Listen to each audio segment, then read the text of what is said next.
I'll go ahead and call the December the 8th, 2020 With County Board of Supervisors meeting to order. This evening we have Pastor Andrew Davis from the Fellowship Baptist Church to provide the invocation. If you would please rise and remain standing for the pledge. Pastor Davis.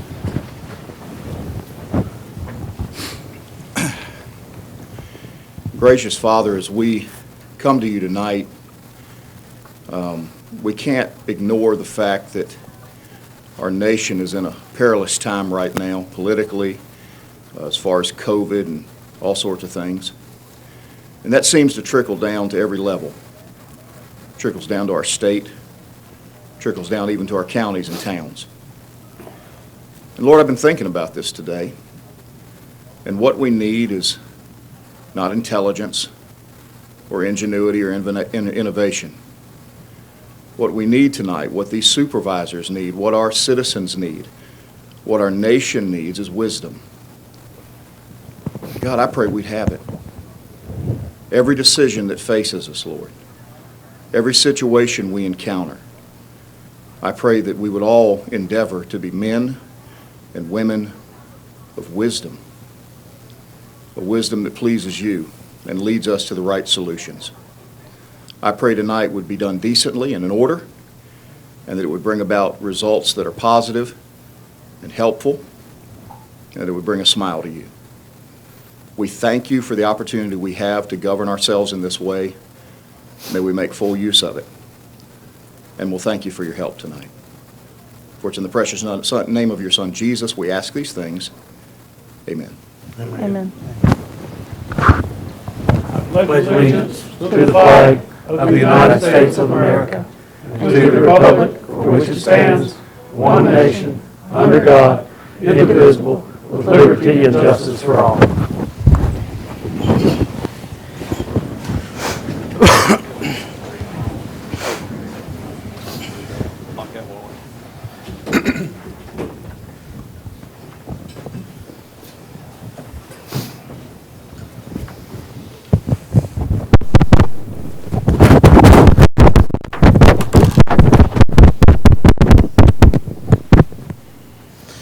All right, folks, the first item on the agenda is always citizens' time.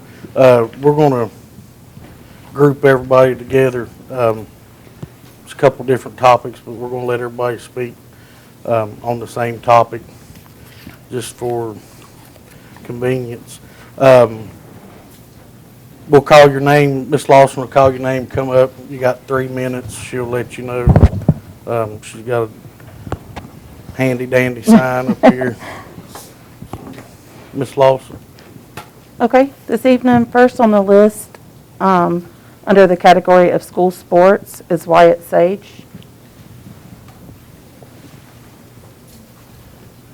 How are y'all today? Hey, Wyatt. Seen your name. I didn't know if we had a resolution to give you or not. My name is Wyatt Sage, and I live at 1090 Gap Ridge Road in Royal Tree. And I came here today because I'm a 17-year-old senior at Royal Tree High School, where I'm a baseball player, the quarterback of the football team, and a state champion wrestler. I take advanced and dual enrollment classes this semester and next semester combined. I'm here to ask you if you could stand with me beside Wythe County students and athletes in supporting in-person learning and allowing sports to happen in our county. I should be getting ready to try for a second state title with trained coaches in pods of 2 to 3 kids. Our coaches will make us follow guidelines, wear masks, work out in pods. Since now sports are not allowed now, currently I have to go to a public gym to work out, which opens many more ways to spread germs and get more people in contact with the COVID-19 virus. I'm actually one of the lucky juniors that actually secured college options this year. But if I'm honest, the one thing that I'm constantly asked is, what about this season? Starting out as a year of athletics and detrimental to an athlete when we don't have one. This affects funding for college, scholarships, and even choices about what college to go to. Colleges do not want an athlete who hasn't been actively playing and they're out of shape and they haven't been doing what they're told. Not everyone got as lucky as me and are counting on a sports season to even be able to attend college. As far as schoolwork, I do not know if you've ever tried to take Spanish 3 or calculus or any other dual enrollment or advanced class virtually, but it's practically impossible. We're learning from videos, emails, and if not from my mom, who sits down with me and daily to help me go through it, I would not be able to make it through it, and I wouldn't be even in the opportunity to go to college as I am.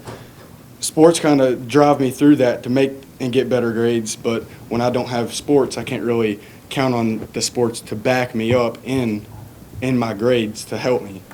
I beg you to please stand with us and ask the Wythe County School Board to allow the sports and return to in-person learning as soon as possible. Us student athletes will do whatever it takes to be able to return back into sports and schools. It is not only us that wants us back in schools, it is also teachers and multiple different examples of who wants us back into school and playing sports. I couldn't tell you the last time that I was actually to go to a tournament and not wear a mask or anything like that. They're always required before you will go through the building, and only a certain amount of people each tournament and each seating. So I don't understand why we can't just transfer those rules into ours and follow the same guidelines that, say, Tennessee and us are going with. I just ask you to stand with us and help us out as much as y'all can, because y'all had y'all senior year of high school and y'all were lucky, but mine's getting stripped away from me right now, and it's honestly not the greatest feeling, but I have to fight through it, and I don't really have a choice but to try to make myself better and go to a public gym where I'm having a higher chance of getting the virus, as you would say, than being in school and lifting in my own school sanitized. Thank you. Thank you, Wyatt. Thank you, Wyatt.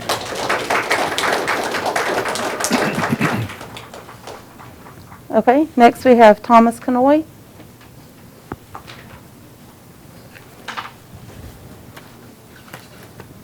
Hey, Thomas.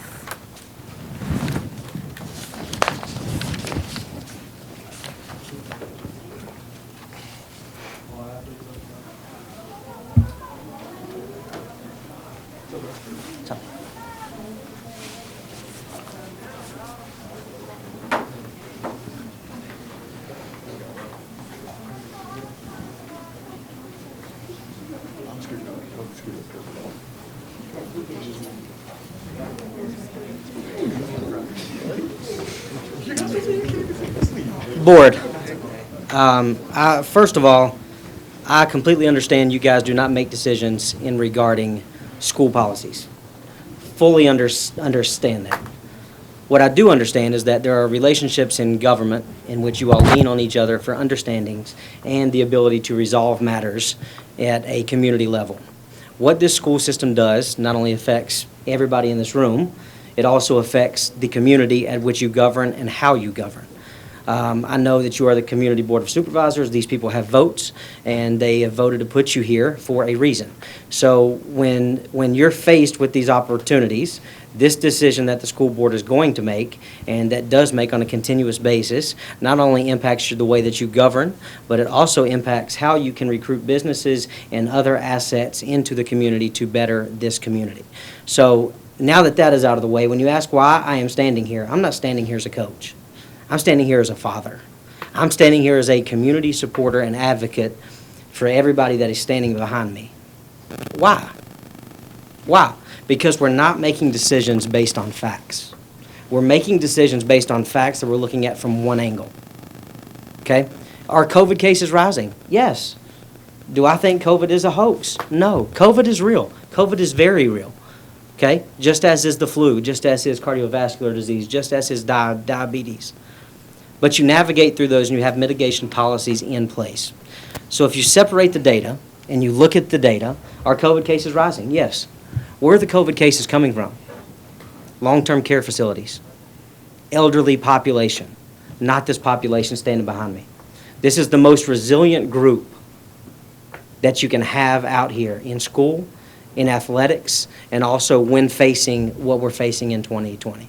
Okay? So if you look at the statistics out there, out of 36,000 cases, this is coming from the Virginia Department of Health, and I'll leave all this with you if you would like. If you look at number of outbreaks, 28 outbreaks have happened in the Mount Rogers Health District. Out of those 28 outbreaks, 18 of those were in long-term care facilities. Over half. But who are we penalizing? We're penalizing these guys and gals, right? And I'm just not talking about athletics. I'll leave this with you too. A study was done in Wisconsin from September through the end of October. And what did it look at? It looked at the ability of athletics and the impact on COVID, both spreading it and also an impact versus our athletes' mindset. Before COVID, less than 10% of Wisconsin athletes reported moderate to severe symptoms of depression and anxiety. Following the widespread cancellation of school and spring sports due to COVID-19, this number has risen to 33%. In full nationwide samples, 38% of adolescent athletes reported moderate to severe depression and 35% reported moderate to severe anxiety. Okay, so now we have conquered as in how we are impacting these people behind me. This is our future generation. These are our future leaders that are going to be sitting in these seats some days making decisions based on facts. But we're ignoring this, and we're making decisions based on knee-jerk reactions out of panic and fear based on one set of the data. This data needs to be looked at as a body of evidence. I'm not chastising anybody. I get it. It's a tough decision. I totally understand that. But let me leave you with this. We all know knowledge is power. We understand that, right? So if knowledge is power, can you explain to me why, as right now, we have a 4-to-1 failure rate?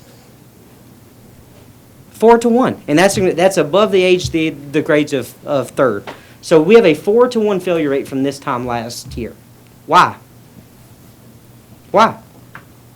Because we're virtual. Because we're not giving our young generation and keeping them in the most controlled environment that there is. Right? If they're not in school where they have to wear masks, they have to socially distance, we have to sanitize. They're going to be out somewhere else.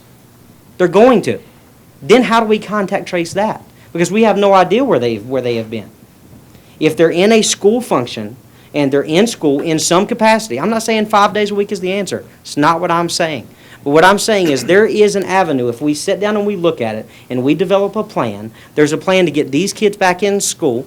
There's a plan to get these kids in education. There's a plan to get these kids back on the athletic field, court, or even MAC and Scholastic Bowl. Those are canceled and those were completely virtual. What we're doing to our next generation is a detriment to who they are. And we're not making decisions based on the majority. We're making decisions based on 3%. You realize the death rate's 3%? 3%. If I told each of you up here you had a 97% of chance to get reelected, would you run next term? Yeah. Why? Because you don't worry about the 3%. I'm not saying don't worry about them. That's not what I am saying. We have proven as a staff at the high school, and I'm speaking for every one of them, not just George With, we have proven that we can do this safely and effectively while giving our kids what they need. And what they need now is structure and discipline and a sense of normalcy. This world's been turned upside down for all of us. I get that. I totally understand that. But this generation here needs a sense of normalcy. Don't do it for me. Don't do it. Do it for these people behind me, these young men, these young women. They didn't ask for this. And I guarantee you, if I sat here and I asked every single one of you, give me a memory from high school, they wouldn't have had that opportunity to give me the answer that you give. Homecoming, senior night, football field, homecoming. How about having my parents walk me out on the quarter field for a senior night? How about being, recommended for prom king? Homecoming king. You realize some of these kids have not even had a prom? Not even had a prom. This is our next generation here. And my ask to you is this. Reach out to your school board colleagues, start a dialogue, and let's look at the body of evidence that surrounds all of this.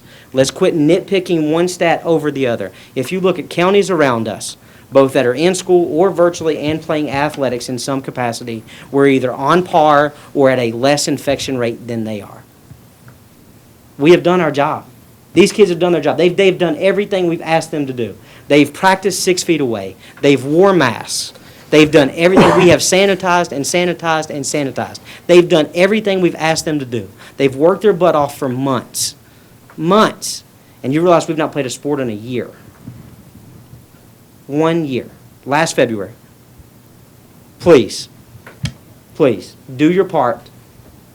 Do your part. I know you don't make the decision. I totally understand that. During the circumstances we're in, we're not able to get in front of the school board. I understand that too.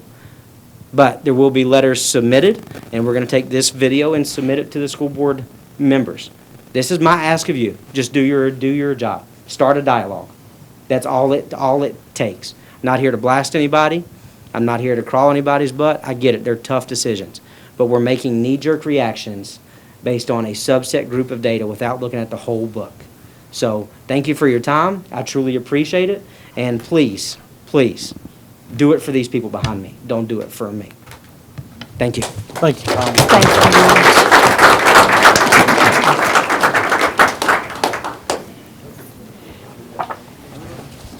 Mr. Vaughn, can I hand you something? Just give it to Mr. Barron.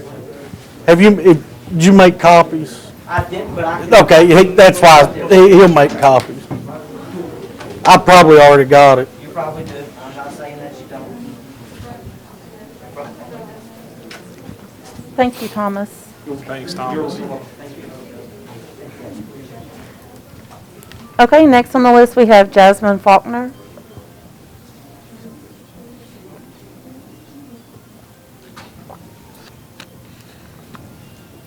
Oh, she's outside.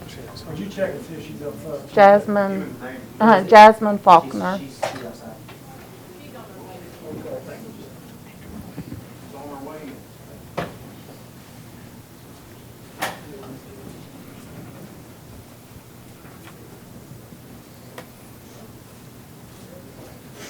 Hey, Jasmine. Hey, Jasmine. Hello.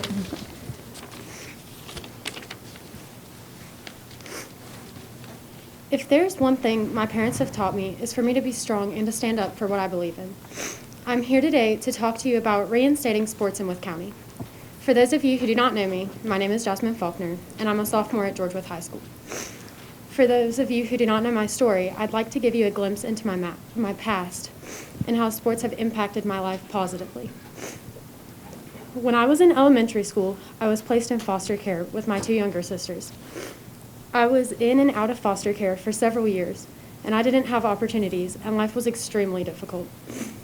In 2015, I went back into foster care, and on the second day of school, and little did I know at the time, I had found my forever home. That was the first time I had picked up a basketball. My mom and dad didn't talk to me about getting a college scholarship. They talked to me about the benefits of sports, how to be strong, confident, how to persevere, the importance of teamwork, and how sports can teach you lifelong lessons amongst a number of other things. In that first season, I found an outlet, I found hope, and I discovered what it's like to be passionate about something. From that point on, my life changed for the better. Fast forward to where we are now, in the middle of a pandemic, quarantines, virtual learning, etc. All of our lives have changed so dramatically. But one of the things that brought some brightness back into not only my life, but those who I love, was when we were able to get back together.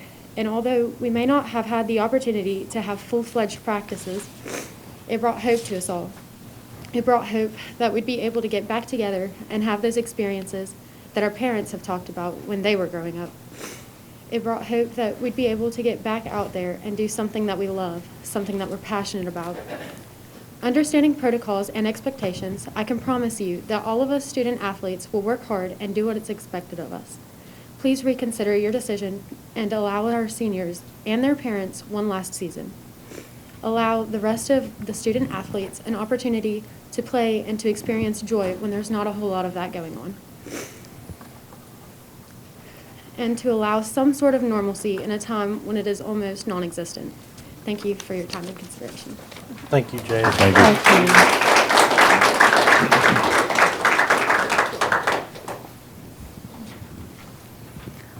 you. Okay, next on the list, we have Crystal Umberger.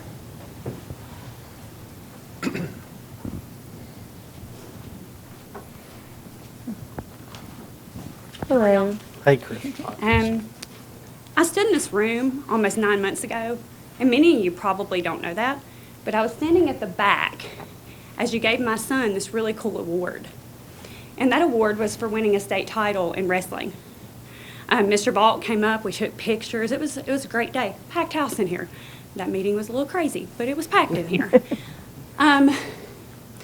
Never would I have ever imagined that 9 months later I'd be standing here asking the people who gave him an award for doing what he did to be an advocate for him. I know you don't make decisions, the school board makes those, but you are elected officials to be voices for us in our areas, and we need voices right now. These kids have a voice, and some of them know how to use them, and some of them don't. And when they don't, we are their voices, our parents, our coaches, our elected officials, even when it may not be your job.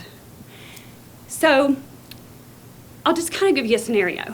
Last Tuesday from 8 to 2, my son Wyatt, who spoke earlier, I knew where he was. He was at Royal Retreat High School wearing a mask, sitting at a desk, at which at any point in time, if I called Mr. DeBoard and said, Wyatt's got COVID, he could say, okay, in pre-cal he sits here, and that means that Mr. Terry was exposed, and that means that Mr. Horning was exposed. We've got that under control.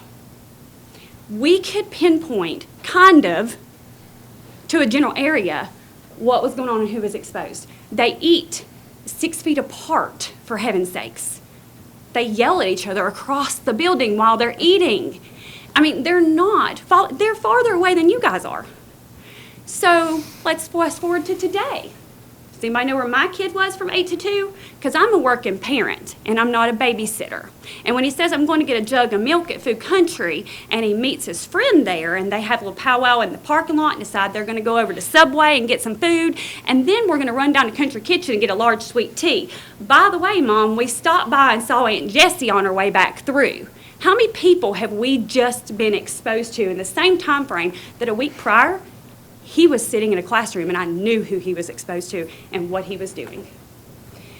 The thought process that I understand they're having problems with tracing, and I get that. I'm not disposing that. But to actually throw our children to the wind because they can't process that, I can trace my kid from 8 to 2 when he's sitting at a desk wearing a mask, social distancing. I can't when I'm a working parent of a driving teenager, and y'all couldn't either. The amount of exposure they are now experiencing is far more than what they did a week ago. So I urge you to please be a voice for these children. Sports, the health department said, we're asking you. Not all counties followed that if you haven't been following social media. Some of them have even reversed their decision about school. Sports was never in that equation. Why it's being thrown into the mix here, the data is not being followed. It's just that if it's not safe for one, it's not safe for both things. That's not true. Tell me where the data shows that's true. We followed science for 9 months, right? Why are we not following science now? Because the science says these kids should be on the field, the court, the wrestling mat. These kids should be in school. The CDC says it's safer in school, obviously, than being on the streets. So I urge you to please be a voice for them. They're asking you. Think about it. A group of teenagers who's waiting in a cold parking lot right now. They're all standing outside, not in cars, standing outside listening because they're asking you to be a voice for them. Please, I urge you, reach out to your school board members, your friends, your colleagues. Be a voice. Advocate for these kids. Get them back in school. Get them back in sports where we know that they really are safer. Thank you. Thank you. Thank you.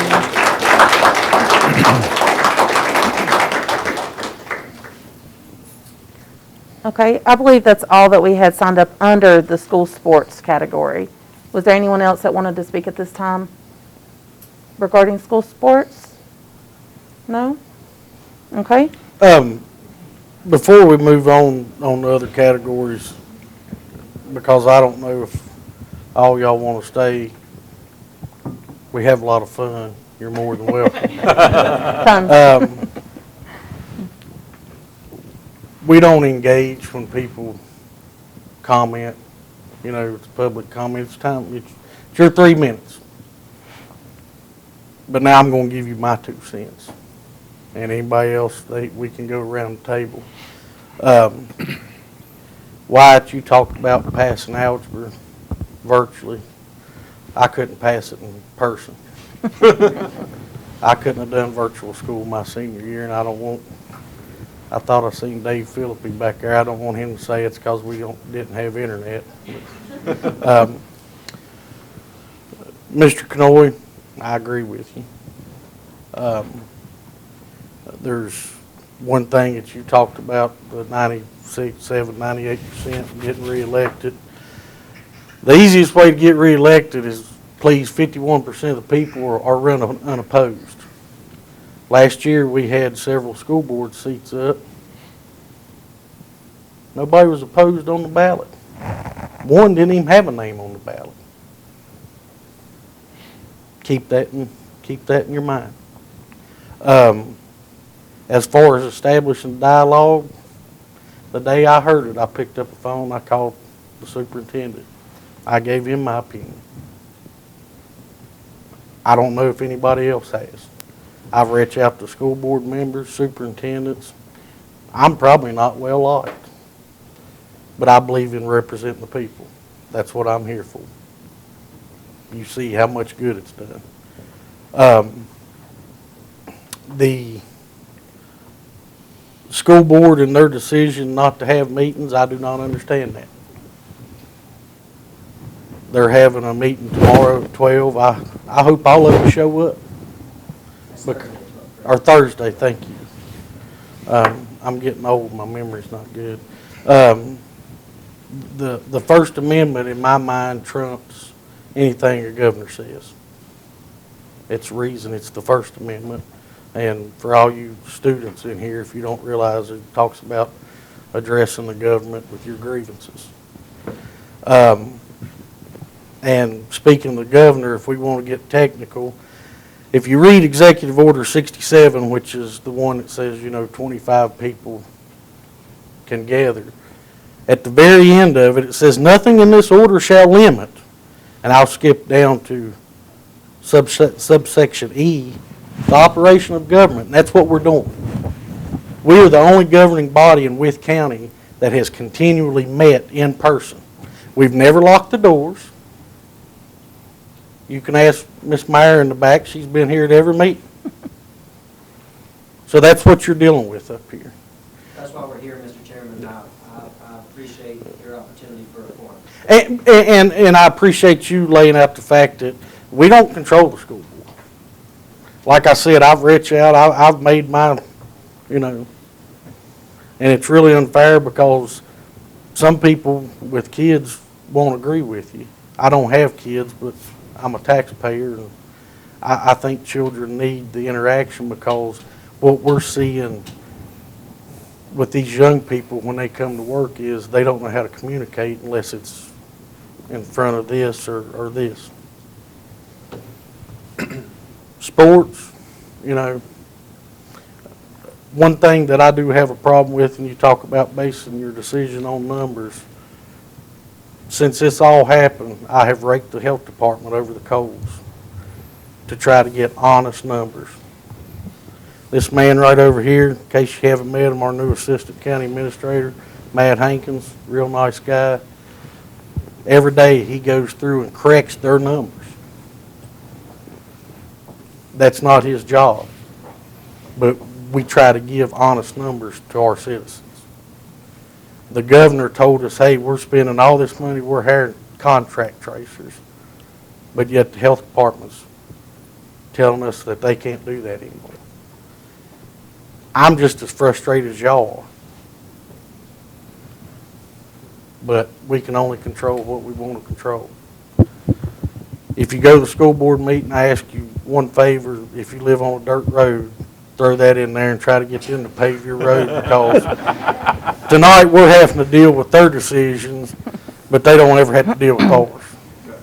So that's my piece, and if anybody else can. No, I don't think you're going to get anybody to disagree with you, Mr. Conoy, or anybody that spoke up here tonight. I think we all agree. I can only speak for myself. My son's graduated now, and, it would it would be bad for him not to experience it like these seniors that's here tonight and the upcoming seniors. You mentioned the failure rate. That's a concern for our next generation. You said it, they're going to replace us, whether it's sitting here or in the business world. Our kids is not learning, and that's a big issue for me. I'm a big supporter of sports. Anybody that knows me, I'm all about athletics. I support it 100%. But your education's first before the sports. And if you can't learn, and you're having trouble learning by doing this distance learning, you're going to struggle in life. We need to make sure that we're providing everything for our students that we can. So I'm in support. I've been fully supported. I've been vocal about it. To anybody that knows me, I disagree with them being out simply because the CDC recommends that they're in school. Ms. Umbarger, you said it best. That's the facts. You have to make decisions based on facts, not false numbers. And Mr. Hankins here, he's keeping the numbers straight for us, which I appreciate everything he's doing. But I like seeing the supports here and what's outside. I can hear them out here from where I'm at here. And that's what it takes. We're going to have to stand up. The chairman said it best. We were elected by the people in this room. We're the voice for the people in this room. We have to support the people that put us here. And if that means reaching out to our counterparts on the school board, that's what we need to do. And that's what we will do. And in addition to that, one thing that wasn't even addressed tonight that as a former administrator concerns me is there's a lot of students that have learning disabilities. And that's what we have special ed teachers for. And they're not getting any service at home. And they are entitled to that service and should be getting it. And there's no way that a parent has the training to deal with learning disabilities. And there's a whole lot more kids out there with learning disabilities than you would realize. Good kids. But because the school system has special educators that can keep them on track, they become productive citizens. Without that help, I'm concerned that they may not. They're losing a lot. I mean, a regular kid over summer, they have to decide, does this kid need services over summer? And there are some that get services over summer. And now we're not even getting services during the year. That's a concern to me.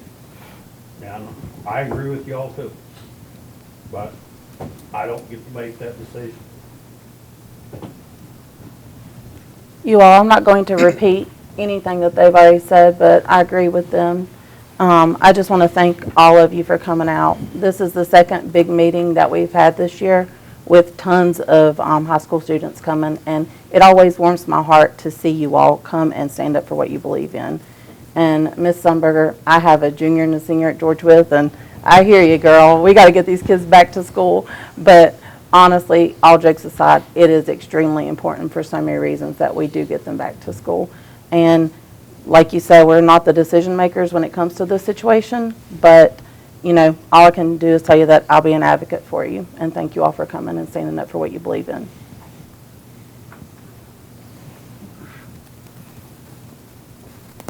Anybody else?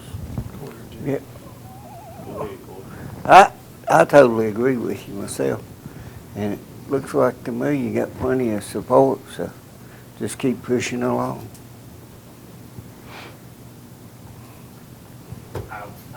I ain't gonna say the same thing that everybody else has already said, but I mean, I think we all agree with you. I think they need to be in school. The sports part, I don't know enough about to know one way or the other, but I mean, the sports, I know some of you, that's part of your reason you go to school, because you like the sports. And I mean, if it makes you do better, I think they can figure out a safe ways to do it. As a bus driver, personally, I'd rather see you in school because I hate delivering minutes. Go ahead, sir. Thanks, sir. You guys know me. I'm not afraid to use my voice, and I have been using my voice for you guys and will continue to do so. I agree with what's been said here. All y'all need to be in school without a doubt. You need to be playing sports without a doubt. So whatever I can do to help that, I'm more than willing to do it. Again, I don't shy away from controversy. I think most of you guys have probably followed me on Facebook. So whatever you need, reach out. I've talked to several people since last Thursday, since it's come to light. I will continue to be that voice. Whatever you guys need, like I say, let me know. You guys are in thoughts and prayers on a daily basis. I have a huge respect for each and every kid and our young adults. I shouldn't call you guys kids, young adults in here, because you band together and you stand and fight for what you believe in.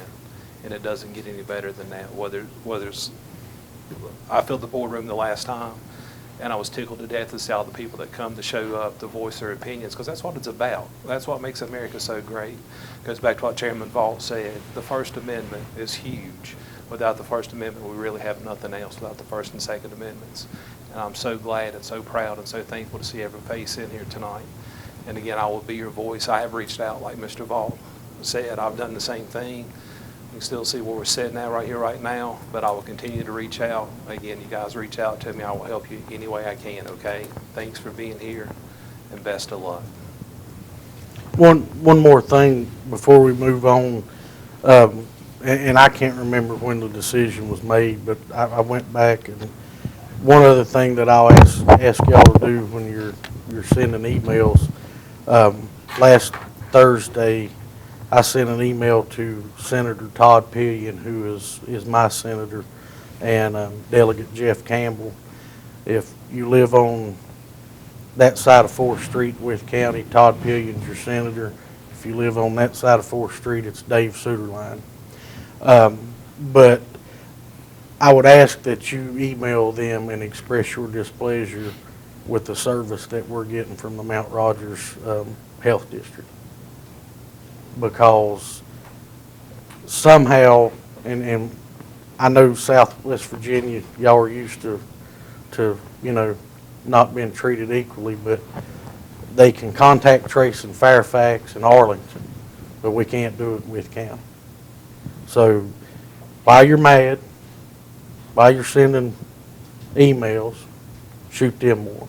I haven't got a response back, which usually I know from Senator Pillion's office means I'm not the only one he's got. He's working on a resolution, but once again, the state says we have to give them so much money, but we have no control over them. So all you young people think you want to grow up and be on the board of supervisors, that's what you're going to have to deal with. It's not all glamorous like it is on TV. But thank y'all for coming out, and we'll move on. Y'all are welcome to stay. Like I said, we might have cookies and punch after a while. Thank you again. Thank you all. Guys.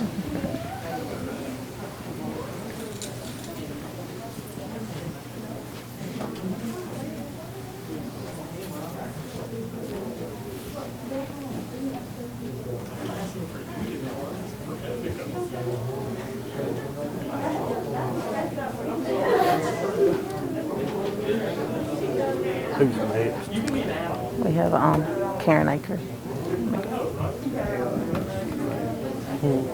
thought she was.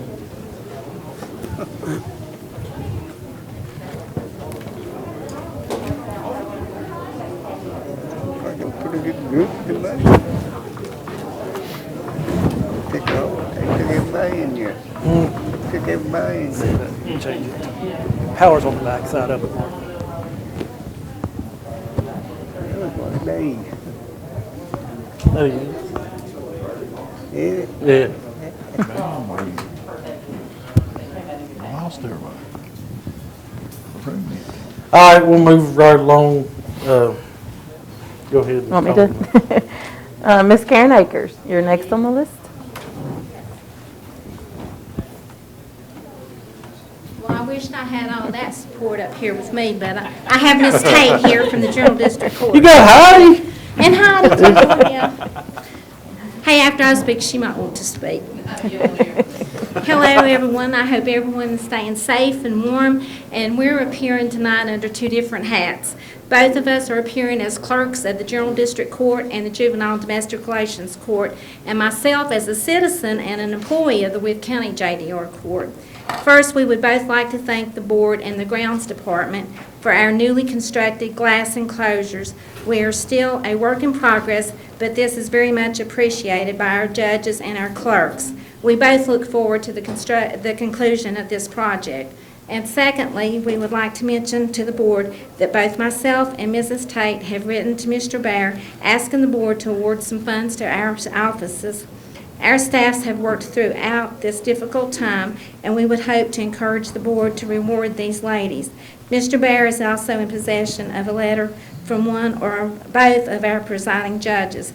I hopefully emailed a copy of those letters to each member tonight, but it might have kicked a couple of y'all's back, but we're trying to stay COVID safe.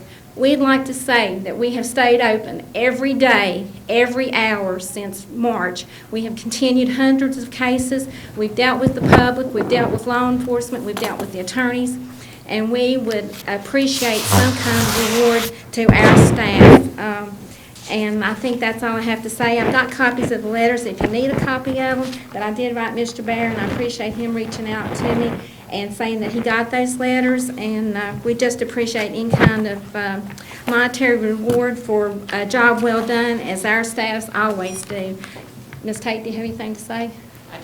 Well, you know how hard they work. And I know I'm not a citizen of Wythe County, and if that would in any way stop from giving money to the staff, please don't feel like it's necessary to give it to me. I want my staff to have it, not me. And I know I'm not a citizen of Wythe County, but I work here. Close. I'm close. Just zip right through the tunnel. Probably spend more time here than you do Bland. Actually, I do. My husband's probably going, I wonder what she's doing tonight. Hey, at 2 minutes till 6, I wondered what she was doing because I was looking for her to come Actually, I was in tonight. the office. But thank you all for y'all's time tonight. I appreciate it. Thank y'all. everyone. Thank Merry you all. Christmas to everybody. Merry Merry Christmas. And I Christmas to wanted you. to say something else about these children, something that they didn't mention, that I think is something that's very concerning to me. We've got children out there that could be being abused, and there's no one to check on them. And it breaks my heart. Karen works with it every day. They think these little children may be abused somehow, and there's no teacher to say, we need to help this baby, because there's no voice for them. My heart breaks for these kids. So does mine. And I say amen to what Vicki said, because I had an officer the other day. We're having trouble getting in touch with DSS. The police is having trouble getting in touch with DSS.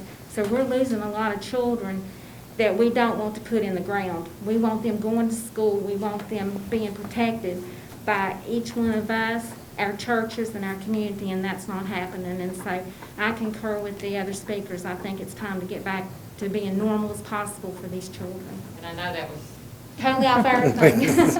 that was just my fault. Thank you all. Thank you. Ms. Akers, Ms. Tate, just before you all leave, how many is in your office? 5? No, I've got 6 in me, but there's 7 and, And I just have 1 and 3. There's 4 of us. okay. Uh-huh. I thought 7 and 5, 7 and 4, okay. Thank you Thank all you. for listening. Thank y'all. Thank Thank you you so all. much. Thank you so much. Okay, next we have AJ Whitlow. AJ, I know you want your kids back in school. You ain't even got to say it. I'm bringing them to your house.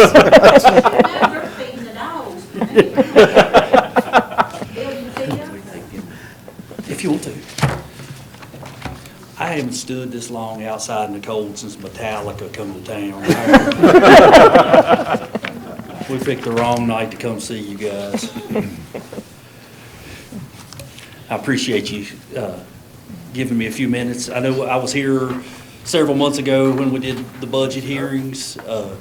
We talked about a tanker truck for Speedwell Fire Department, and I know at that point, y'all decided to push it on down the road, which I understood, and we talked about maybe revisiting it around December or the first of the year. So I wanted to come back in and just talk to you guys about it for a few minutes. We've spent a lot of time working on the specs for this truck, and as of now, it's ready. The specs are ready. We've got a proposed cost of the truck right now is $504,000, $517, excuse me. One of the reasons I was pushing to get in here to talk to you guys, on February 1st, this truck's going to go up $28,459. So it'll be a total of $532,976. So that's on February 1st, it's gonna go up that much. So I just wanted to touch base and see where we're at. That's a big increase, and I know the longer we go, the more increases we're gonna see. And there's no way to really know how much those increases are gonna be as we go along.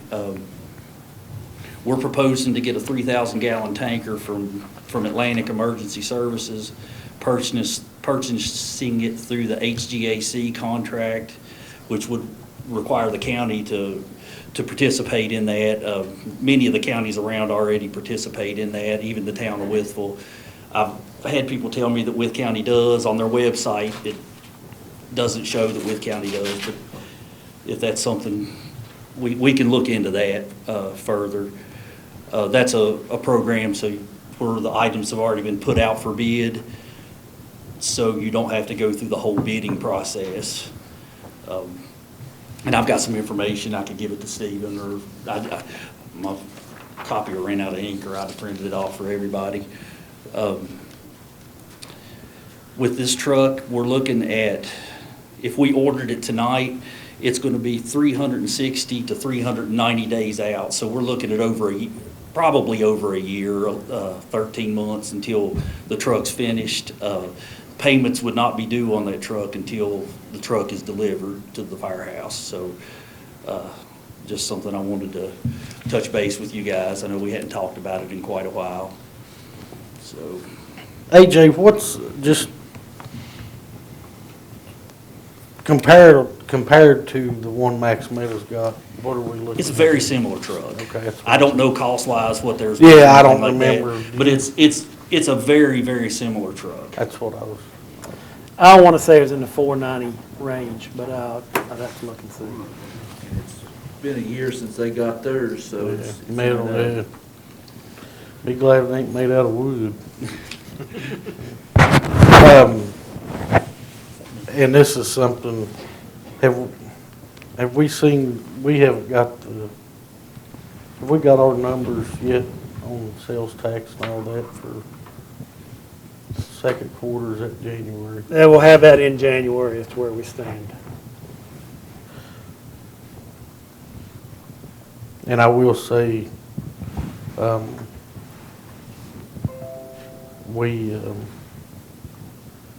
we've been fairly lucky, you know, based on what we've seen the first quarter, and that's, but I guess, put this on what budget committee, Mr. Baird? Probably best, yes. And he'll look into whatever that, because I think Max Meadows went through Galveston. Houston, Galveston, that's what he's talking about. That's it, yeah. So it's the same thing. Yeah, that's what Max Meadows. Okay, I didn't realize that, okay. I don't remember if Barron Springs did or not. And I'm way off on price. It was $406,000 on it.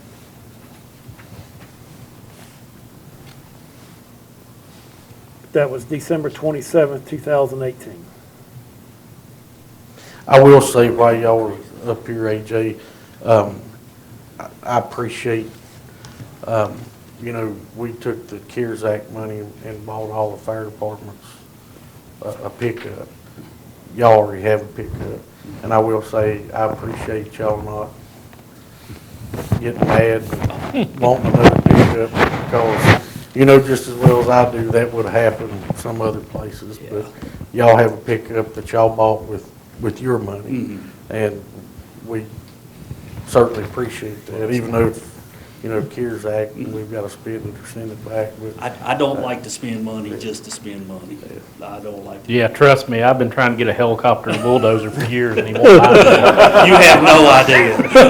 And I'll say, I do appreciate you being that way, because we don't always see that.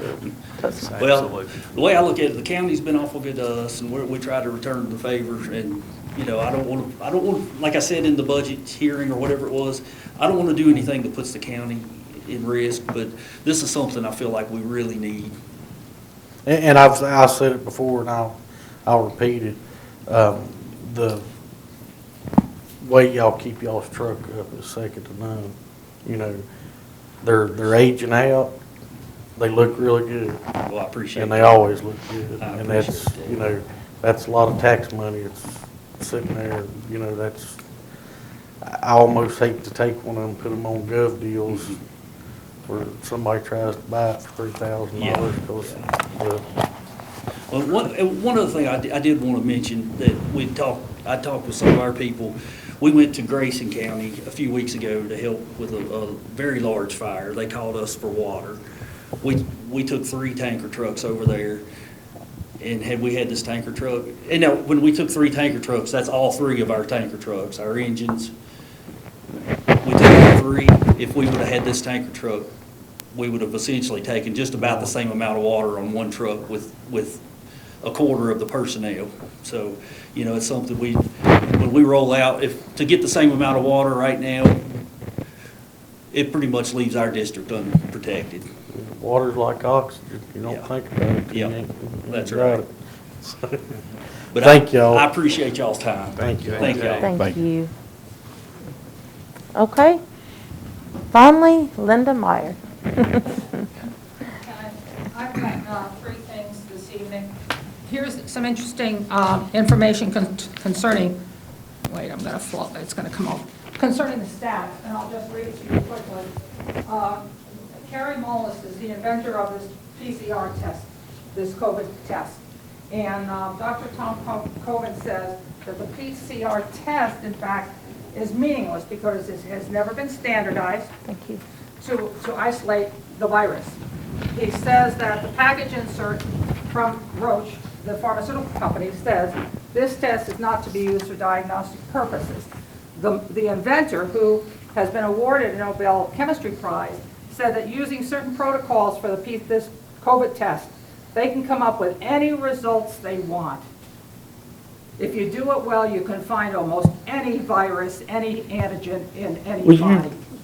So, Can you get to anyway. the microphone, because they have a really hard time typing up Okay. the minutes whenever So you're. this is just interesting information, you might want to look at it and then continue.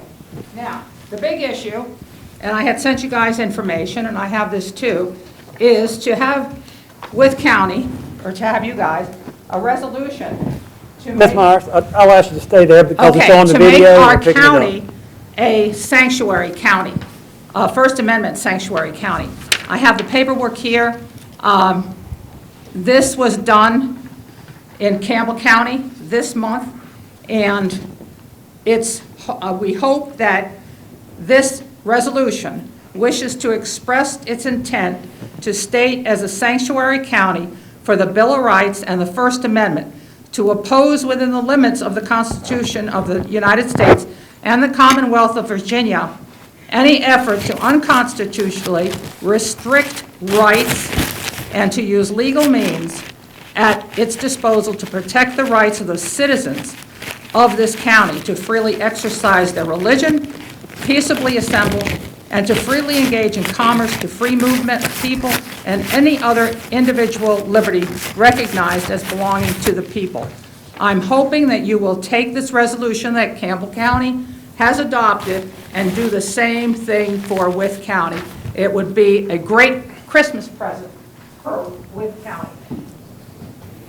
Here's a copy of the Campbell County resolution.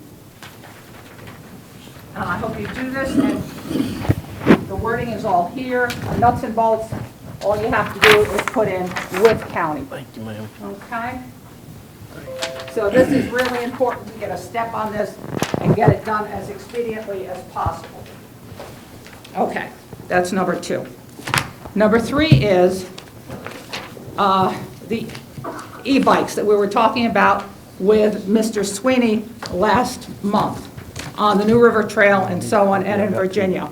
The e-bikes may have been in place since 18, but not on we don't want them on multi-use trails. Level 1 is 20 miles an hour. It goes up to level 4, which is 26 miles an hour. It would be extremely dangerous to have those on multi-use trails in our area or any area of Virginia because the resources for monitoring them on multi-use trails is almost non-existent. We don't have the personnel, nobody's out there looking. This is setting us up for accidents. I'm asking you, on behalf of Wythe County citizens and all trail users, to ask that they not be allowed on the New River Trail from Freeze North due to the heavy equestrian use, campgrounds in the area, livelihoods and life and limb are under attack. Please contact the Virginia Department of Conservation and Recreation, Sam Sweeney, Superintendent at the New River Park, and also alert the Association of Counties and ask them to spearhead a campaign to alleviate this hazard on multi-use trails within Virginia. Perhaps it's also time to ban these in Wythe County on all Wythe County public recreation areas before there is a problem or a disaster locally. The e-bikes, it's very interesting. It's an up-and-coming interest for people, but it certainly doesn't work on multi-use trails where we have all kinds of pedestrians, kids, horses, and so on and so forth, to be zipping around at 26 miles an hour. So I'm hoping you will do that and alert the Virginia Parks Department and even our senators and so on. Hopefully they will circumvent the bill somehow that they did without our knowledge, pretty much, and reestablish the sane use of multi-use trails in Virginia.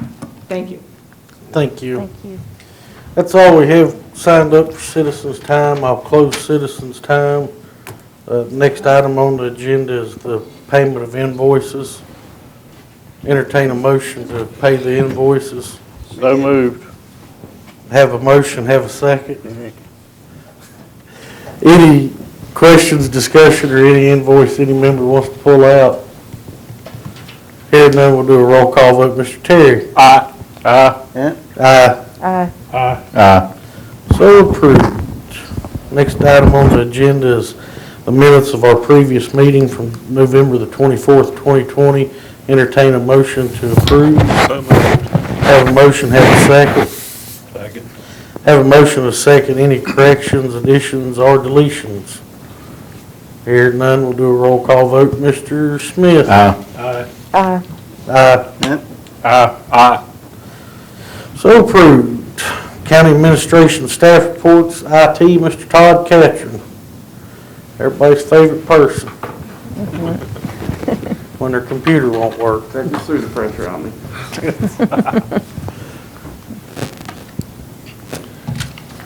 Got a little update of what we've been doing upstairs. We continue working with everybody, making sure that they have what they need to, if a work from home situation comes up, and recently coming off a quarantine, and some of you folks have experienced, you know that it can happen. So we're making sure that folks have the remote access that they need, and if they're due any equipment to use while they're away, making sure that's set up and delivered to them. We also do a dry run with them while they're here, and then give them instructions when they go home and have them test it to make sure that everything's working. That way, just in case they have any issues, it gives us a little time to work with them before the need actually arises. We're still delivering new computers and laptops out from the purchases that we made. Sometimes the scheduling is a little difficult getting to work with folks because, everybody's busy. And the last thing you want to do is come to you and say, look, I need you to sit down for 3 hours while I pull your computer out and put a new one in. That might not be the best thing, so we have to work around that. We've got some new stuff for the EOC and fire and rescue departments. We're sitting on that right now till the new emergency management person is hired. We feel like it wouldn't be advantageous to put what we think needs to be on there and then deliver all this stuff out, and then this person come in and go, no, we really want them like this. So hopefully we'll have those delivered soon. We also bought some new switches and access points for wireless connectivity. Some of the switches have been deployed already. The access points, they are slowly going out. The thing that I'm having to do, it's called heat mapping, walk around the building, find out where the signal's weak and where we need to get an access point or two in to make it usable. And that's for the complex. So it's going, but it's not completed yet. General updates. We have a new phone system in place in the buildings down there. We continue to work with folks on that.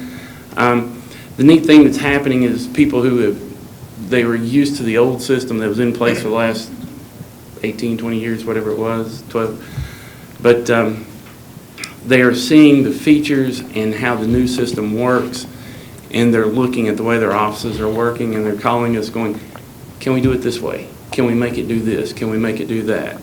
And the answer is yes, so far. We have to get in and figure out what's the best procedure to make that happen, but we're working with folks on that and getting it worked out. Just an FYI, the biggest issue that I'm hearing that's coming from the new system is there's echoing on the line. So if folks tell you that the system, they're getting an echo on the call. I have been in contact with CenturyLink, and they've done some testing. Wednesday before Thanksgiving, when everybody went home, they did intrusive testing. Intrusive testing takes the system down, right? That's why you have to work around people's schedules. They said they couldn't find any problem. So they're saying it's a CPE, customer premise equipment. So that brought in the vendor. We're working with the vendor.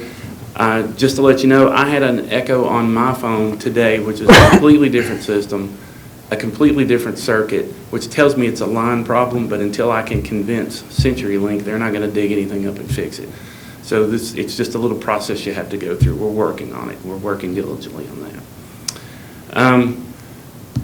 We've got new PCs for the 911 center. We've had those in for a little while. We are focusing on getting those done. We need to get, we've got software loaded, and we need to get a few more accessories that's required to get those in. The biggest holdup right now is there's new mapping and new websites that they want to use down there, and I don't know if you guys know or not, but historically, no web access has been in the 911 center. It's cut off. So we're working with how the equipment is set up and the firewalls and whatnot to open stuff up to let this happen, but do it as safely as possible so nothing else gets in that we don't want in there. We want them to get to these sites specifically and nowhere else. So we're working on that to try to make that happen. And big thing, we are starting the process for upgrading Tyler Munis to a new version. That's a big deal. It's a business operating system for the county and for the public school system. What I've done is I've reached out to the key players and asked about dates that would be the least impactful to their daily business. So far I've had one good conversation with one person and a couple people reply back, but I need to talk to them again and nail down some specific times. Right now, Tyler is horribly behind on these. If I called them tonight and said start, it's going to be March before they even begin on us. So, it's not something that we have to jump on right now, but it's not something we need to wait until next year to do. So we're working on that. And that's going to be a little bit of a process because it is our business operating system. We can't just flip a switch and change it. We have to upgrade our train, have our users go in and look at it, try it out, see if they can do what they need to do. As with any new version of software, I'm sure you've all experienced it, it changes, look and feel. It's going to look a little different, it's going to feel a little different, does the same thing. So just finding what you need to do and getting comfortable with it. Once we're there, then we say, okay, let's upgrade live. So I'm looking at possibly August before we go live with this thing. But,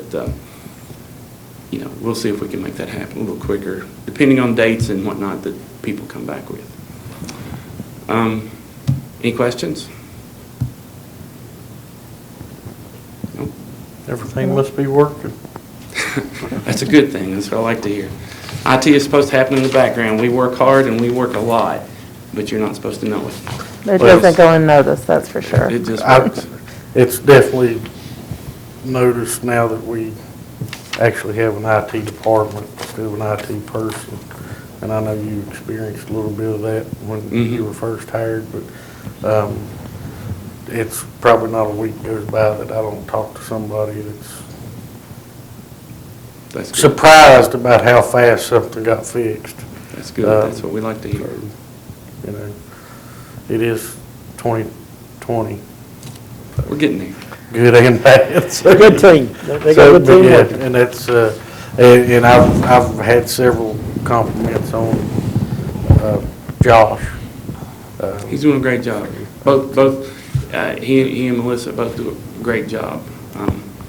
It it allows me to sit around and think about projects and work on that and sit at my desk and not get up and move, which is a bad thing, but you know, it's a necessary evil.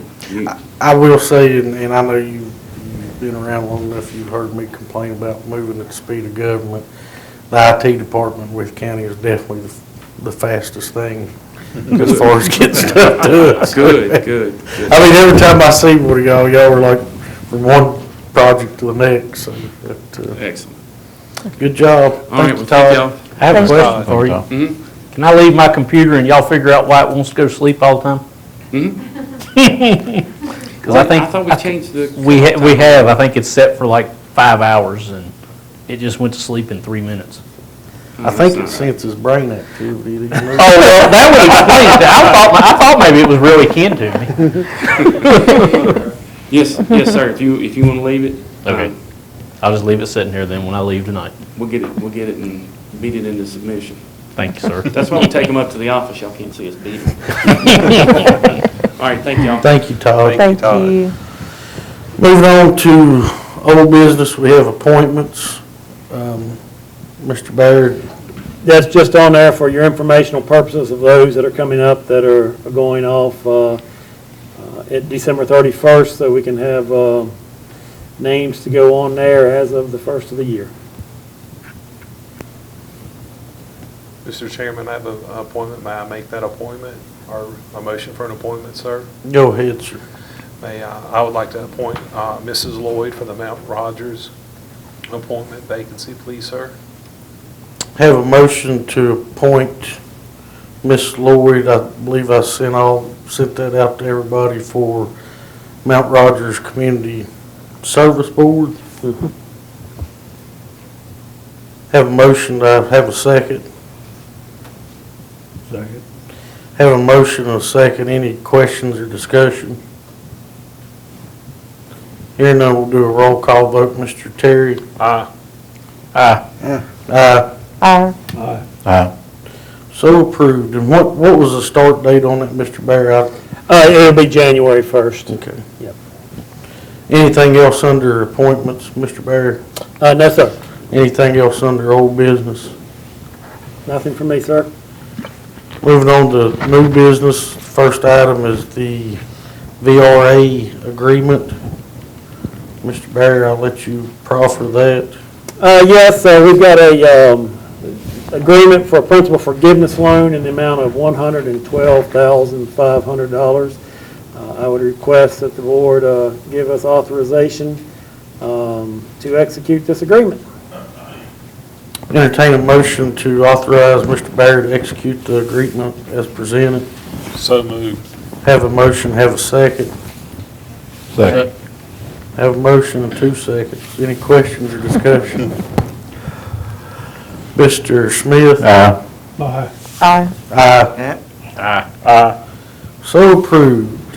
Proposed amendment to tangible personal property tax exemption ordinance. Mr. Bear?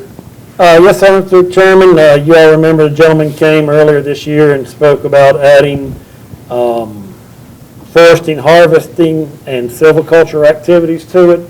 The attorneys have reviewed this, and this is a recommendation for an amendment. Basically, it just adds the exemption to farm machinery and everything else. It adds these forest harvesting and silviculture activities. I would recommend that the Board of Supervisors set a public hearing for their December 22nd meeting and go ahead and look at considering this ordinance. Entertain a motion to set the public hearing for the December 22nd Second? Yeah. Me? So moved. Have a motion, have a second. Second. Any questions or discussion? Do a roll call vote, Mr. Terry? Aye. Aye. Aye. Aye. Aye. So approved. Next item is electronic summons transfer request. Request that the board approve transfer from the electronic summons fund to the police activity fund, $1,599. Entertain a motion to approve. So moved. Have a motion, have a second. Second. Any questions or discussion? Here now we'll do a roll call vote. Mr. Smith? Aye. I'll abstain. Abstain. Aye. So approved. Vending services agreement, Mr. Hankins. Thank you, Mr. Chairman, members of the board. We attempted to procure vending services. We notified the incumbent vendor, Empire Vending of Marion, that they were going to need to compete for that. We went out, I tried to solicit other vendors to provide those services. No one submitted a bid, so I negotiated with the existing vendor. They extended their current pricing out for an additional 3 years, and so that's the agreement that we have in front of you. Sometimes you win, sometimes you lose. Entertain a motion to approve. So moved. Have a motion, have a second. Second. Any questions or discussion? Do a roll call vote, Mr. Terry. Aye. Aye. Aye. Aye. Aye. Aye. So approved. Thank you, Mr. Hankins, for your effort.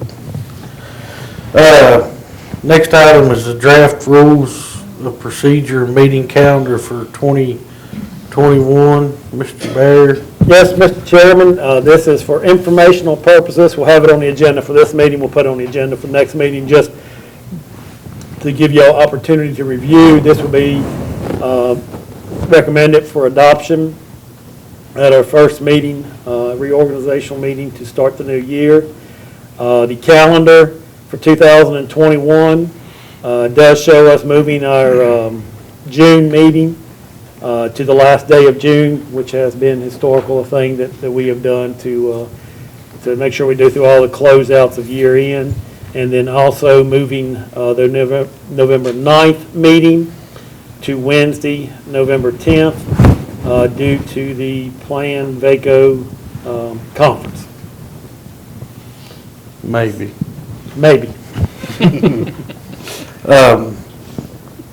If everybody will look over that, any suggestions you have to change the rules or procedures or whatever, you'll send them to me or Mr. Barrett.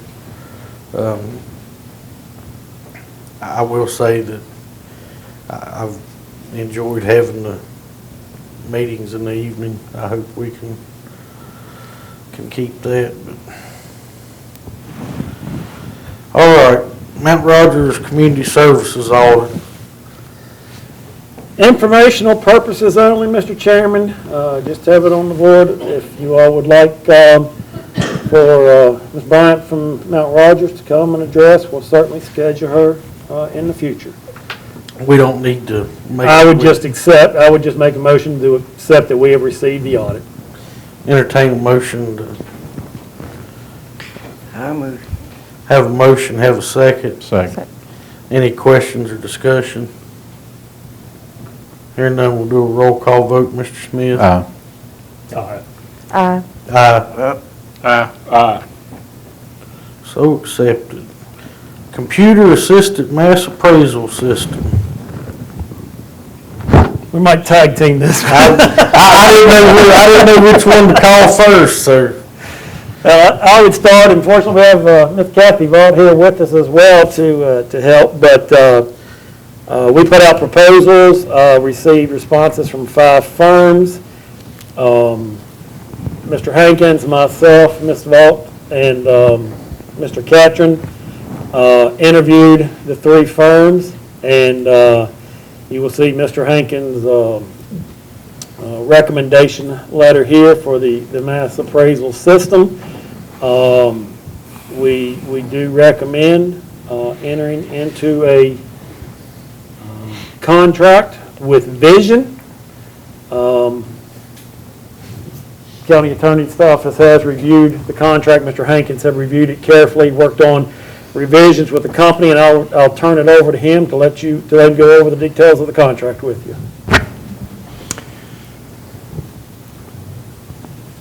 Thank you, Mr. Bear. This is a pretty routine agreement. This is basically software as a service. So they're providing access to, I believe, 10 on-site users and then 5 full licenses that actually enter the data. So that'll be for the Commissioner's office and IT staff to use. It's pretty routine. I think you were emailed the documents earlier and have had the opportunity to review them. We've gone through and we've tried to clear up a few things. Venue was an issue. If we ever have to sue one another, they had Massachusetts courts because that's where the company is based, and we said we can't do that. We have to sue in Virginia. And we think we've cleared up everything that's necessary, but if you've got questions about the documents, I'll be glad to answer those.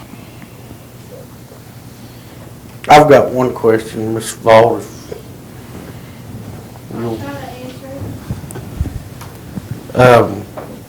Are you happy with this system? If everything that the salesman said was true. I mean, that's the only way I know how to answer it. It seems like it's going to work really good. And the reason I asked several years ago, there was the commissioner and the treasurer come up here and didn't want the county to purchase a new program. And I never could understand why they wouldn't trust the people who's going to have to use it every year. But I just wanted to make sure you. No, I think we'll be okay. That's my point. As far as the salesman, I talked to the man back there in the brown uniform. We've experienced that. One company kept saying next update, and actually what the next update was, they went out of business. That was not the version 2.0 that we were expecting, but you know. Now, this company says they're going to be around a long time. And actually, this company provides the service for Washington, D.C. and for New York. It's unlikely they're going to go out of business anytime soon.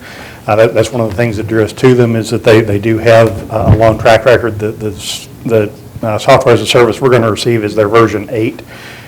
It's their most up-to-date version, and we think that it's, well, what we've seen so far is it's very customizable, so there's some things that we don't need that we can leave out, and their pricing reflects that, so we think we're getting a pretty good deal.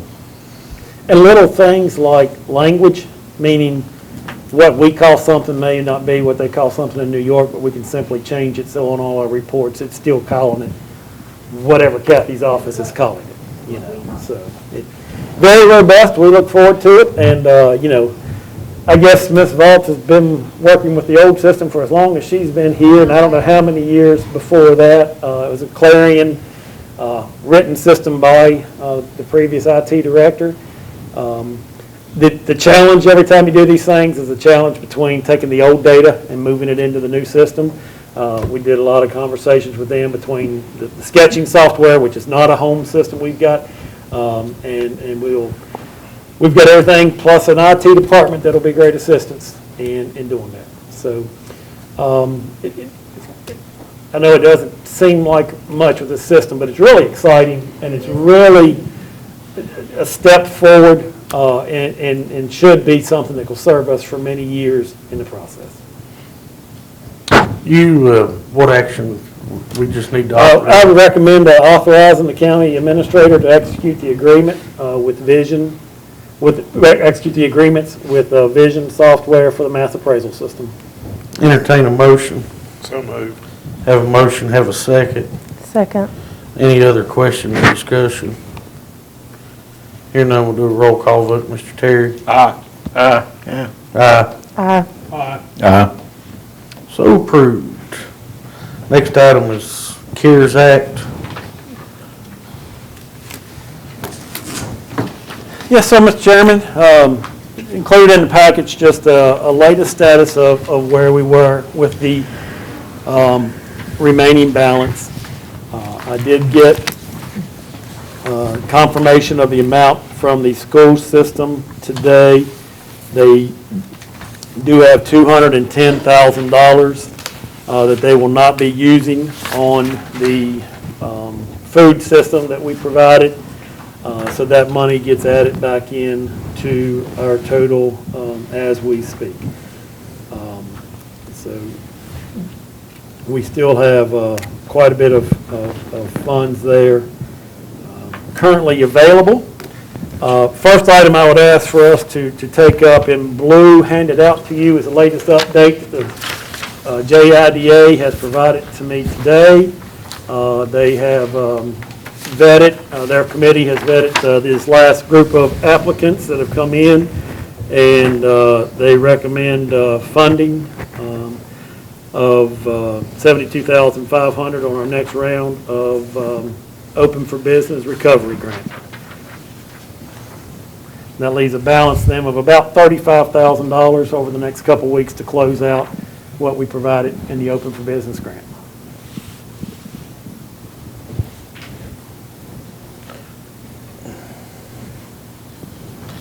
Entertain a motion to approve.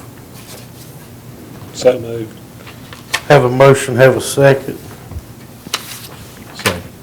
Any questions or discussion? I do have one question. I know David's sitting back there. It looks like several of the hairstylists finally come on board. I don't know that I want to ask, did they get what they asked for, but is that, I would have thought they would have got even harder than anybody else, but that, I guess that's what they qualified for based on the parameters. Anybody else have any questions? Here, then we'll do a roll call vote. Mr. Smith? Aye. Aye. Aye. Aye. So approved. Next one, you have a handout there from Todd Catron. Came up with some UPS units that are needed. We have some areas that have equipment that are not on backup generator, and should power be out, that means they're not in service, and it also means if we're away from here, they can't do anything to get them back in service. So trying to get UPS units. Recommend approval of his request. Entertain a motion to approve. Mr. Chairman, I have one question before we do that, please, sir. Oh, he's got the wrong line marked. Yeah, sorry. He does. Entertain a motion to approve the corrected request. Which line is it? He's got number 6 marked. No, it's a, when you read it, it's easy to get confused on the question. The proposed expenditures were not included in the budget, and the answer should be yes. But everybody reads it as proposed expenditures were in the budget, and they're saying no. But they were not in the current budget, so. It's a double negative. A little bit of double negative, yes. So I'll ask him to update that sheet. Thank you. It's all employed at Send Me to Federal Prison, Stacy. Thanks for catching that. You're welcome, sir. Entertain a motion to approve the corrected request form. So moved. Have a motion, have a second. Second. Any questions or discussion? Here now we'll do a roll call vote. Mr. Terry? Aye. Aye. Aye. Aye. Aye. One more is coming around. Mr. Glenn talked to me this afternoon, or to talk to me the last couple of days. Due to what Mr. Catron spoke of, some quarantine situations and kid situations and some other things, they understand that they may have some situations where they need to have an employee work from home, and they would like to have a laptop and bag so that they can send it home, and then they can log back in and work on the system from home for some of that. So that's $1,369 that I would recommend for approval. But while she's here, I'll ask Ms. Vaught, would you like to also have one in the process if you need to have someone working from home for any reason. I know I'm putting you on the spot at the last minute, but Well, let's just say yes. We've got those 3 scanners that we're planning on scanning all the business personal properties coming up here. And we probably need that to be able to work from home. I would recommend that you also approve one from Commissioner Revenue's office, and I'll work with her on the paperwork on this tomorrow with all the boxes checked correctly. I'll send them to Stacy to make sure. That's what happens when you stay for the whole meeting, Kathy. Entertain a motion to approve the purchase of 2 laptops and accessories. Have a motion, have a second. Second. Any question or discussion? And then we'll do a roll call vote. Mr. Smith? Aye. Aye. Aye. Aye. All right, the last thing is with County Cares Nonprofit Assistance Grant that you have in front of you. I'm not giving you one. I spoke with the JIDA earlier, I guess late last week in the process. One of the areas that we had not hit it originally was nonprofits with the grants. They've already got a grant application process, a procedure. We can set up a review team to go over it, and wanted to see what the board's thoughts were for providing some of the funding that we have remaining out there to be able to go to our nonprofits.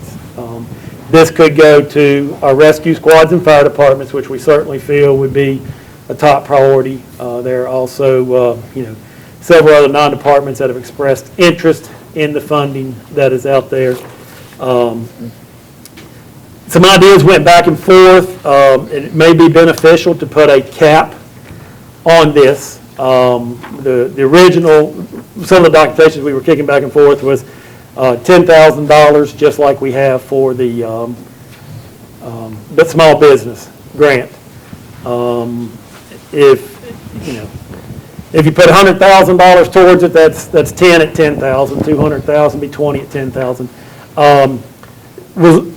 Ultimately came to not putting a figure on here because sort of wanted to get as many applications in as possible. And if we had 25 applications and don't just give 20 of them $10,000 and 5 of them end up getting nothing. Looking at doing allocations across the board for all of them, but maybe set a cap not to exceed for any nonprofit. So that could be 5,000, that could be 7,500, that could be 10,000 like we put on the other. But that way it's not going to one. And then it would still be coming back to you all just like the other ones do for final approval. A 4-H camp fall into this group? We could address the 4-H camp one that y'all got another email on directly, or we could refer them into this one as well. Well, I mean, I think if we're gonna make our nonprofits located in the county go by this, then 4-H needs to go by this as well. Yep. That's my opinion on it. Agreed. I like the ideal you keyed in, and I told you this earlier today, as long as our fire departments and rescue squads get top priority, I don't have a problem with it. I don't know how much money they've lost. Well, Gus is back there, but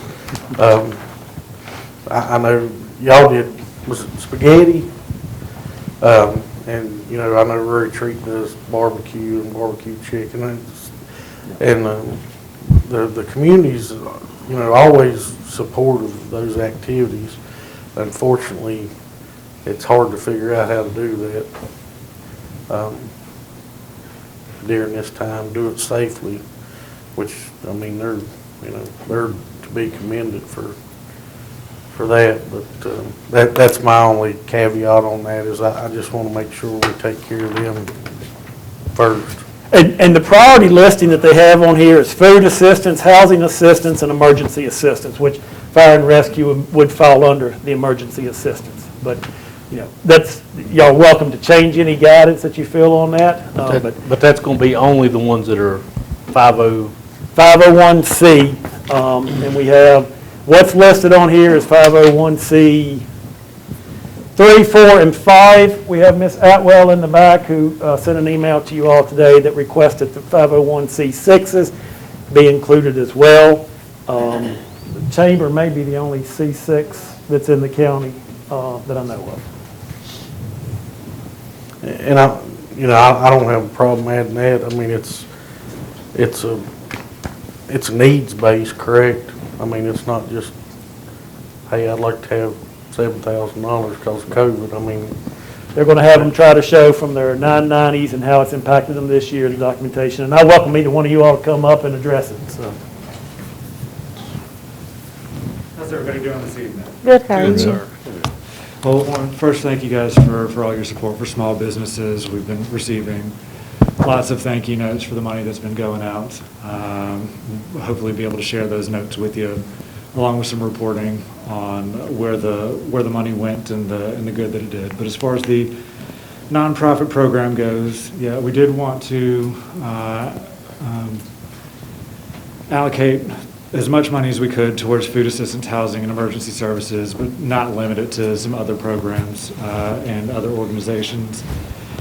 Like, we know that religious programs also fall under 501c3s, and not having congregations that has limited some of the activities that they've been able to do and being able to take in money. So we expect to see lots of different applications. We know it's a timeline, or it's a short timeline, being able to take applications for a week and a half. So we're planning on having to reach out to folks to help them through the application process, but be able to have recommendations to you guys for your next board meeting so we can make changes to whatever might need to change, and then hopefully get checks out to the organizations before Christmas. what about like Brock Hughes? Where do they fall on medical services? I believe they're a 501c3. Yeah, but I mean, it talks about payroll, rent, mortgage, as far as operations. I mean,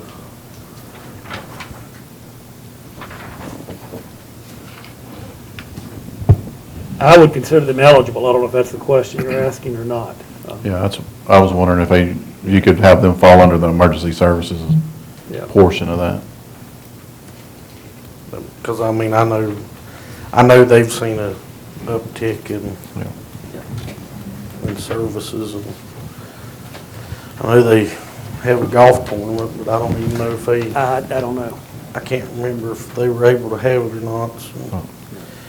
So what do you need from us, Mr. Barrett? Well, I would recommend approval of the process, adding the 501c6. Do y'all want a maximum on it for a grant award? Well, I mean, you're going to see them anyway when they come back. I think we, to be able to reach the most people, I think we've got to put a cap on it. I mean, no more than 10,000, no more than 7,500. Yeah, I mean, I'm good either way. I think we want to reach as many people as we can, so.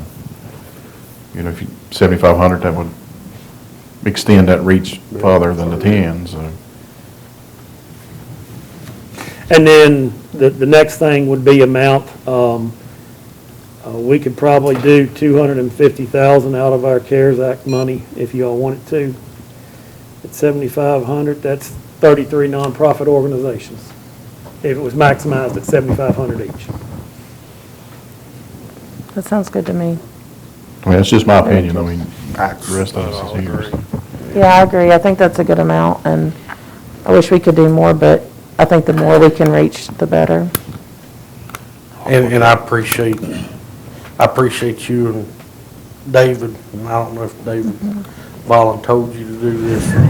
I mean, like you said, you know, we're on the deadline. Y'all are gonna have to, you know, reach out, you know, personally to get this out there, but yeah. Well, I would recommend, Mr. Chairman, a motion to approve the nonprofit assistance grant with $250,000 provided for the program. for 501c6s to be included, and a maximum grant not to exceed $7,500. You heard the man, I'll entertain a motion. So moved. Have a motion, have a second. Any questions or discussion? Hearing none, we'll do a roll call vote. Mr. Terry? Aye. Aye. Aye. Aye.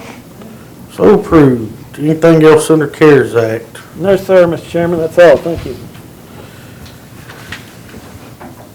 Moving on to board reports, Board of Supervisors, time, Mr. Smith.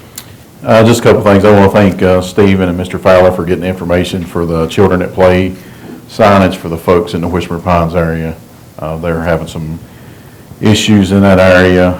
I'll get with Mr. Foster tomorrow to talk a little bit more about the issues that they're seeing in there.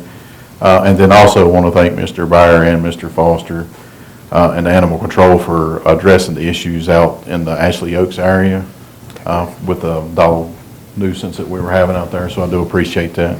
I know the residents there also appreciate it, and they send their thank yous too. Mr. Cook? I have nothing. Ms. Lawson? I don't have anything at this time. Mr. Roberts? Yes, I have something I want to say. I've been up here for 11 years, and 10 of those years, I've tried to get a building at Burn Spring. Now, what in the hell could be taking so long that we can't get started? I have a map on my desk, Mr. McRoberts, to show you after this meeting. We'll have it on the Buildings and Grounds meeting next week.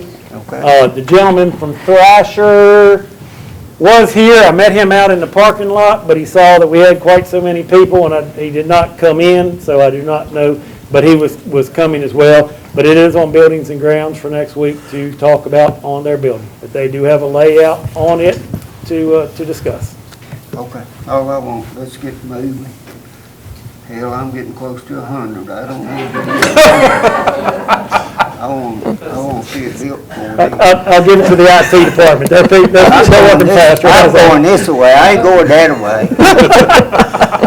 I don't ever take up for Stephen, but I will tell you, I did see the draw on his desk. I wondered why I went up here, but okay. Thank you. The reason it was on my desk, to say the truth, is I was going to bring it in and lay it in front of you for you to see before tonight, but I ended up standing outside with crowd control for the entire time, so it's still on my desk. I wouldn't have said that. So if you'll hang around after the meeting, I'll give it to you to look at. On the 25th, when you wonder why you don't have a gift for me, remember that I took up for you. Merry Christmas. Mr. Horny? I don't have anything this time. Mr. Terry? Nothing at this time, sir. I think we've covered everything. I was going to, y'all heard what I said earlier about reaching out, about the health department. I'm not going to sit here and get on my soapbox because I know y'all heard it umpteen times, but I don't understand what the problem is, and you know, this is a department that's supposed to be there for, you know, pandemics and all this, and you know, in my opinion, they've dropped the ball, and I don't know, you know, we're how many months into this thing, and we've got Mr. Hankins over there having to correct their numbers. I'm not sure what the problem is. Any other department that we fund, you know, we'd be raking them over the coals. But I'm not going to get on my soapbox. That's all I got. Next item on the agenda is entertain a motion to close meeting under section 2.2-3711A1, discussion of personnel matters. Mr. Chairman, will you also add A5, prospective business or industry projects? Panel, Solomon, Diego, and others. And also A3, acquisition or disposition of real property. You've heard the motion. So moved. Have a second. All in favor signify by saying aye. Aye. Any opposed? We're now in closed session. All right, entertain a motion to come out of closed session. Have a motion, have a second. All in favor signify by saying aye. Aye. Any opposed? Mr. McRoberts, will you read the certification? Okay. I think it's mine, Coy. Go ahead. It's mine, Coy. Go ahead. I don't know where I'm on. Oh, I just started. Resolution certification of closed meeting.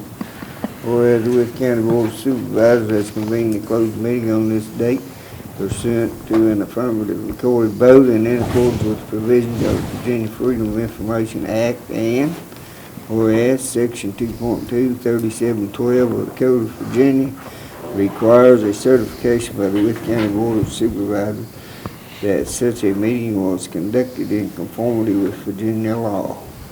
Now therefore be it resolved that the Worth County Board of Supervisors hereby certifies that, to the best of each member's knowledge, one, only public business matters lawfully exempted from open meeting requirements by Virginia law were discussed in the closed meeting to which this certification resolution applies.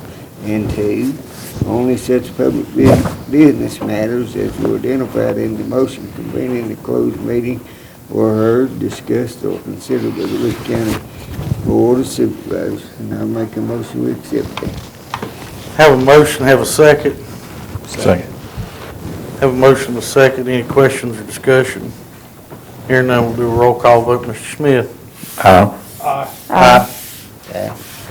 Aye.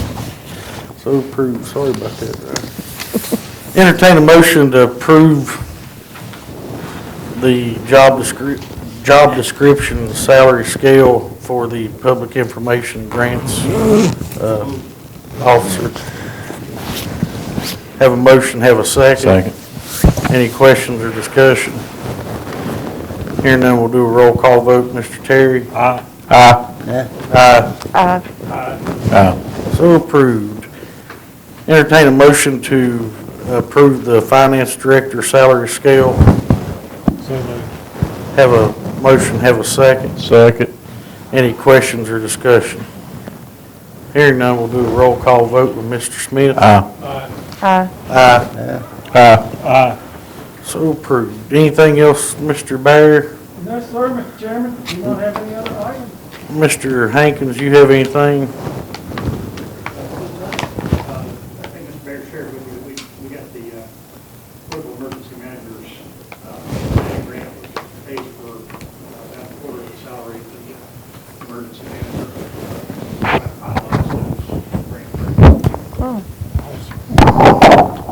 Ms. Collins, you have anything? Mr. Martin? No. No other business? We'll be adjourned.